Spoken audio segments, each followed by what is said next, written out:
Les immenses regrets de McLaren, je pense que c'est le terme, parce que McLaren a encore une fois manqué d'opportunisme, a encore une fois manqué d'opportunités, il y a eu énormément de passivité. Alors oui, c'est vrai, il faut le dire, McLaren fait 2e et 3e, mais McLaren à 2 contre 1 n'a pas réussi à aller chercher tout de même une victoire dans ce Grand Prix du Japon. C'est pas normal, on s'attendait encore une fois à mieux, et il y a des regrets parce que c'est surtout le fait que McLaren, encore une fois, Baby Choum, refait du McLaren 2024. À chaque fois, encore une fois, dès qu'il y a certaines opportunités à aller chercher, quand il faut être parfait pour aller chercher Verstappen, ils ne le sont pas.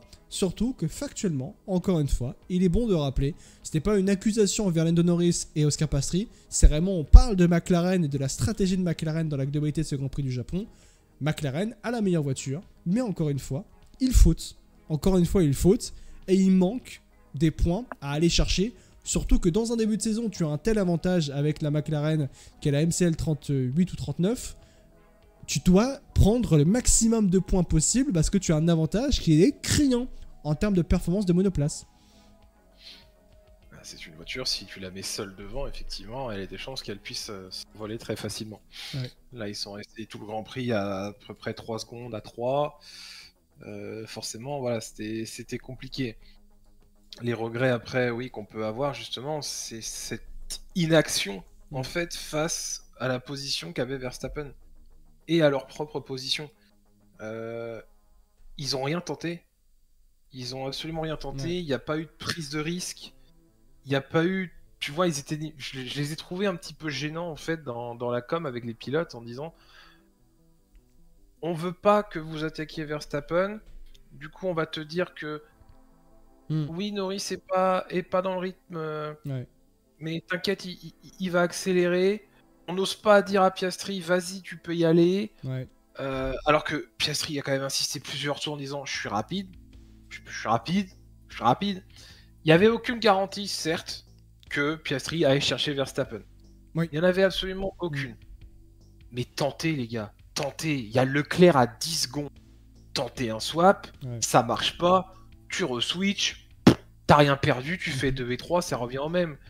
Que tu fasses 2ème à 1 seconde de Verstappen, ou que tu fasses 2ème à 3 secondes parce que t'as tenté ça, je veux dire, le résultat au final, il sera exactement le même. Bien sûr, ouais.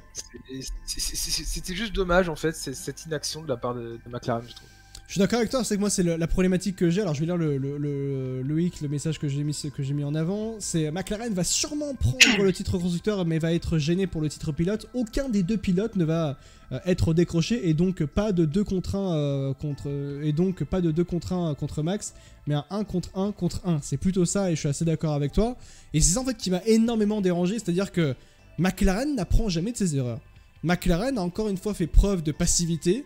McLaren a encore une fois fait preuve, j'ai envie de dire, de manque d'initiative qui crée forcément, des immenses regrets dans ce Grand Prix du Japon, et surtout que cette passivité a mis McLaren, a fait perdre McLaren, c'est plutôt ça. On parle beaucoup de victoire de Max Verstappen, c'est vrai par sa performance qui est absolument immense, mais moi je vois surtout une défaite de McLaren aujourd'hui. T'avais 2 voitures contre un seul pilote qui est certes un extraterrestre, mais tu avais 2 voitures qui sont nettement plus rapides que la Red Bull de Max Verstappen, et tu n'as pas gagné. Tu n'as rien tenté. C'est-à-dire que si on fait le récapitulatif, merci beaucoup à... D'ailleurs c'est à F1 Big Data sur Twitter qui a résumé tout ça. C'est-à-dire que Piastri s'est arrêté au 20e tour. Donc un tour avant Lando Norris qui s'est arrêté en même temps que Max Verstappen. Et... c'est-à-dire que qu'en conséquence, malgré une situation de 2 contre 1 face à Verstappen, ce dernier mène la course sans aucun désavantage pneumatiques. C'est-à-dire que McLaren n'a pas essayé, j'ai envie de dire, de rallonger, de faire un overcut sur Max Verstappen avec Lando Norris, et on fait en fait une stratégie équivalente à Max Verstappen. Et je le disais avant en parlant sur le segment de Red Bull, McLaren n'a rien tenté. Et que pour battre Max Verstappen, il faut être audacieux et il faut être ambitieux. Là, McLaren, ça a été plat. Ça a été plat. On a été passif. On a dit, ouais, bon, bah... on n'a rien tenté, on a eu peur de Max Verstappen. C'est surtout ça. Moi, je trouve encore une fois que McLaren a eu peur de Max Verstappen. Au point où ils n'ont pas voulu oser, ou ils n'ont pas voulu tenter quoi que ce soit pour aller chercher Max Verstappen. Je sais pas pourquoi, je ne comprends pas réellement pourquoi. Il n'y a pas assez d'ambition.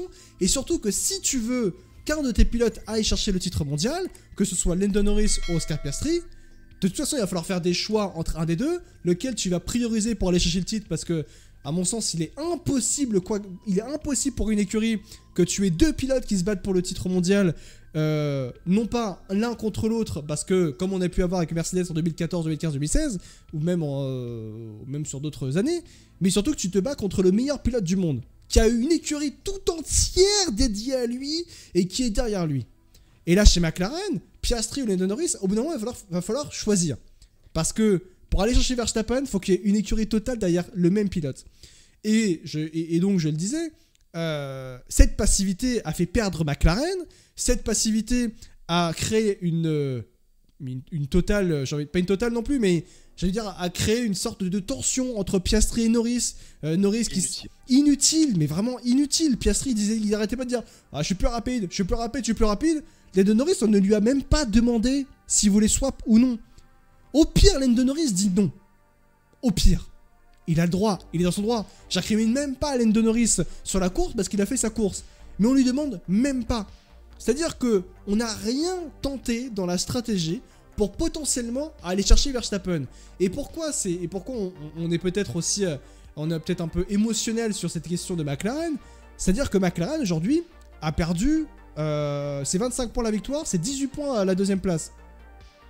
C'est quand même 7 points pris par Verstappen dans cette histoire-là. Pour le titre pilote. Alors que Verstappen n'a pas la meilleure voiture aujourd'hui, encore une fois. Et c'est important de prendre ça en compte. Et qu'au fil de la saison, Red Bull va peut-être pouvoir aller chercher des meilleurs résultats et ainsi de suite. Le titre constructeur, il n'y a pas de problème. McLaren l'aura. Je pense qu'on peut être tous d'accord sur ça. McLaren aura le titre constructeur. Du moins, ils sont extrêmement favoris. Mais l'objectif aujourd'hui de McLaren, c'est d'aller battre Verstappen pour le titre pilote. Et aujourd'hui, encore une fois, McLaren fait les mêmes erreurs que 2024. McLaren montre qu'ils n'ont pas appris de leurs erreurs. McLaren montre que dans cette passivité, ils ne sont toujours pas prêts à aller chercher le titre pilote sur Max Verstappen avec Lando Norris et Oscar Piastri. Parce qu'il y a toujours les mêmes erreurs. Et ça en devient plutôt inquiétant. Parce que ça veut dire que tu n'as pas appris tes erreurs de 2024 en fait. Ah, on pensait que dans une situation encore meilleure que celle de 2024, ça pouvait être beaucoup mieux et que ce genre de cas de figure allait être géré de façon plus, entre guillemets, je veux dire, professionnelle en tant que champion du monde constructeur. Ouais. Au final, non. Alors oui, le week-end est bon, c'est 2 et 3, c'est des gros points. C'est 33 points, il n'y a pas de souci là-dessus. Constructeur, il n'y a pas de souci. Mais je pense que c'est même plus un sujet de constructeur. Là-dessus, on est d'accord. Mais c'est qu'après, c'est quoi le message que t'envoies pour la suite en fait, si la situation se retrouve, je sais pas, dans 3 semaines, on va dire, dans la même situation, est-ce que McLaren va réagir pareil? Bien sûr. Bah, t'es en droit de te dire peut-être, en fait, finalement. Parce que si t'agis pas sur ce Grand Prix-là, à quel moment tu vas agir? Si tu te contentes de 2 et 3 alors que tu peux aller faire gagner au moins peut-être. Encore une fois, je ne sais pas. Parce que dans ce qu'a donné Piastri, ça se trouve, il aurait sauté Verstappen comme il n'aurait pas sauté. Bien sûr. Il fallait tenter. Oui. Même si ça ne marchait pas, il le fallait. Il le fallait. Comme ça, au moins, on aurait été clair. Voilà, ça aurait été fixé. Et pas de regret. C'est juste la façon dont ça a été amené, en fait, qui pose problème. Et que si ce genre de situation se répète durant la saison et que tu refais les mêmes choses, effectivement, ça va devenir problématique. Parce que oui, tu peux te contenter de faire 2 et 3, mais si après, celui qui gagne, qui fait premier, par exemple, c'est toujours Verstappen, bah ça a commencé à devenir problématique à la fin. Ouais. Ça. Et même d'ailleurs par rapport à Norris et Piastri, et encore une fois, on le répète, Norris et Piastri, on ne les incrimine pas, et je pense qu'on peut dire, ils ont été irréprochables dans ce Grand Prix. On n'incrimine pas en fait Lando Norris, pourquoi? Parce que Lando Norris, le fait de se rapprocher de Max Verstappen, c'est compliqué avec le dortière et c'est compliqué de dépasser sur ce tracé de Suzuka, et qu'on n'incrimine pas en fait du tout les pilotes qui ont été irréprochables.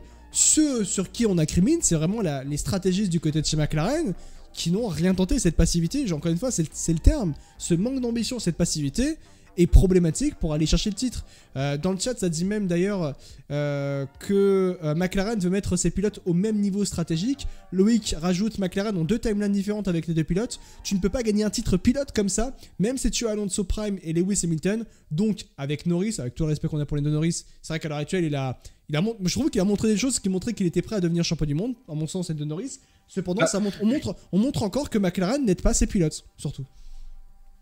Ils se mettent un petit peu en difficulté inutilement, et c'est pour ça qu'à un moment, Norris comprenait pas pourquoi ils n'avaient pas étendu ce relais. Oui. Bah oui. Bon, qu'ils pouvaient, T'as hein, 2 voitures. clairement. Non mais oui. Tentez quelque chose, soyez agressif, surprenez un petit peu Red Bull, il est tout seul le gars. Surprenez-les. Faites pas un arrêt à un tour d'écart. Ouais. Tu pouvais l'étendre. Antonelli, on a vu comment il a tenu. Il est quand même assez fort sur Russell. Tu te dis, bah ouais, si tu fais ça sur Norris aurait été en capacité aussi de revenir très très fortement. Et là, on n'aurait pas hésité à demander à Piastri de laisser passer Norris justement pour aller chercher Verstappen. Et ça serait peut-être passé comme genre de situation. Mais en fait, à partir du moment où tu prends pas de risque, tu peux pas te rassurer de cette situation-là, quoi. Désolé, j'ai cette photo. Désolé, mais bon. Alors ouais, mais non, celle-là, les copyrights. Non, c'est du rouge à la base, c'est pas du c'est du rouge. Ouais, mais je pense que là aujourd'hui. Les copyrights. Non, mais je pense qu'aujourd'hui ils sont orange, hein, parce que encore une fois, on rigole beaucoup, on est rigolo là-dessus, bien sûr. Mais ça évoque encore une fois des choses qui montrent que McLaren n'est pas encore prêt à devenir champion du monde. On le dit, on le répète, mais c'est des petites choses. Encore une fois, pour battre Red Bull, et en particulier Max Verstappen, il faut que tu sois parfait. Et même quand tu es parfait, ça peut ne pas suffire. Parce que Verstappen est la perfection incarnée en Formule 1 aujourd'hui. Par rapport au fait qu'il ne fait jamais aucune erreur. Et c'est en ça où c'est problématique. C'est-à-dire que si déjà il faut que tu sois parfait pour devenir champion du monde, déjà fais en sorte que tu te rapproches de la perfection. Là c'est compliqué quoi. Ils ont même pas décalé un tour, moi c'est ça ce qui me fascine. Et surtout que pourquoi on dit que McLaren doit absolument aussi être le plus dans la maximisation aujourd'hui.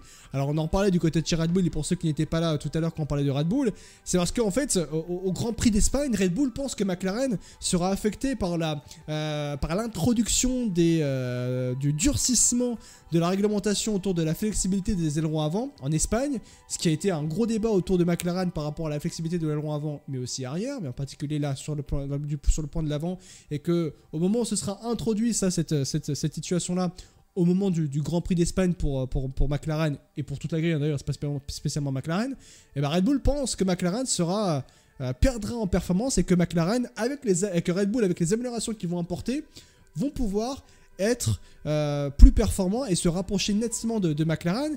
Et c'est pour ça que McLaren aujourd'hui a une voiture qui est effectivement la meilleure du plateau, et avec 2 pilotes qui sont extrêmement forts et qui peuvent mettre la McLaren dans la meilleure des situations, et normalement ils peuvent maximiser quand ils sont aidés par leur écurie.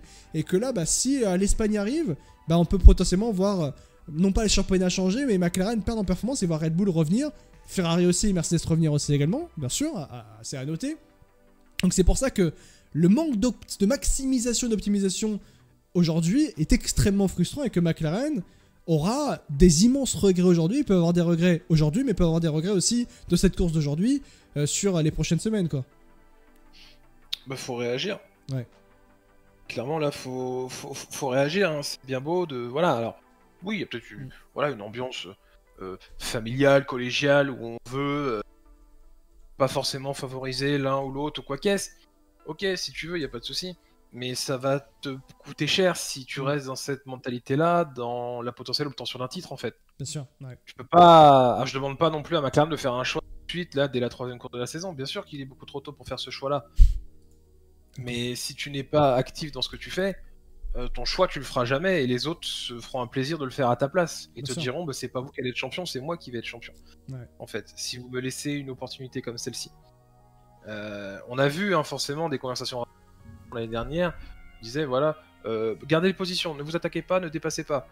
En 1 et 2 justement pour aller favoriser Norris. Ça se tient, il n'y a pas de souci. Bah là, ils l'ont pas dit directement, mais t'as l'impression que dans les conversations radio, ils l'ont fait comprendre. Genre ne prenez pas de risques, dépassez pas, restez comme vous êtes. Mais ils l'ont pas dit directement. Non, ils l'ont fait comprendre via des petits messages. Et bon, ce qui va créer de la frustration du côté de Piastri, et ce qui va créer de la frustration aussi dû à des erreurs de stratégie tout simplement au niveau de Norris, qui s'est dit moi si on avait fait comme ça, j'avais chance. Ouais. Et donc en fait tu te retrouves avec un double podium, des gros points, mais quand même une frustration globale sur l'exécution de la course, quoi. C'est pour ça qu'on parle de frustration, parce que si on regarde l'image un peu plus globale, le constructeur McLaren fait la moisson de points, il n'y a pas de souci là-dessus. Et encore une fois, le constructeur, c'est même pas un débat. Parce que le constructeur, oui, McLaren a deux pilotes qui se confondent parfaitement dans la voiture. C'est vrai. Et c'est eux qui font la meilleure moisson de points, et c'est eux qui seront clairement les grands favoris pour aller chez le constructeur. Mais c'est la question du point de vue du championnat du monde pilote. Et même d'ailleurs, dans cette situation, il faut regarder aussi Lando Norris. Lando Norris, c'est d'ailleurs le premier pilote McLaren à terminer sur le podium sur chacune des 3 premières courses d'une seule et même saison depuis Lewis Hamilton en 2012. C'est des stats qui sont importantes à prendre en compte, et c'est une bonne nouvelle, ça, bien sûr. Mais tout de même, ça reste... Il y a toujours des petits points noirs comme ça qui entachent... À chaque fois, McLaren manque d'opportunisme et manque d'opportunité. Et ça commence à faire beaucoup. Et ça peut commencer à faire beaucoup. Surtout quand tu es face à Max Verstappen et à Red Bull qui s'impose d'une manière assez surprenante. Parce qu'on n'attendait pas réellement Verstappen et Red Bull dans ce week-end de Grand Prix. Et finalement, ils ont surpris. Et McLaren a déçu. Et McLaren a perdu. Je pense qu'on peut le dire ainsi par rapport face à Max Verstappen. Donc voilà par rapport à McLaren. Et on verra comment ça se passera bien sûr à Bahreïn lors du prochain week-end de Grand Prix, qui va donc arriver très vite, et grosse opportunité pour McLaren de rebondir, surtout sur un tracé d'essais hivernaux où ils ont poncé le tracé comme pas possible. Ils connaissent tous très bien le tracé. Ça sert un peu à rien de faire des séances d'essais libres, mais bon, on va voir un petit peu comment ça va se passer. Bien sûr pour McLaren, Lando Norris et Oscar Piastri. Lando Norris, je rappelle, est toujours leader du championnat pour un petit point d'avance sur Verstappen. Piastri à 49 points, 3ème. Et au constructeur, Red Bull, enfin Verstappen 61 points, Mercedes 75 points, 2ème au constructeur, c'est une bonne information à noter. McLaren est la première écurie à passer la barre des 100 points, puisqu'ils ont 111 points dans cette saison 25 de Formule 1 au constructeur, bien sûr.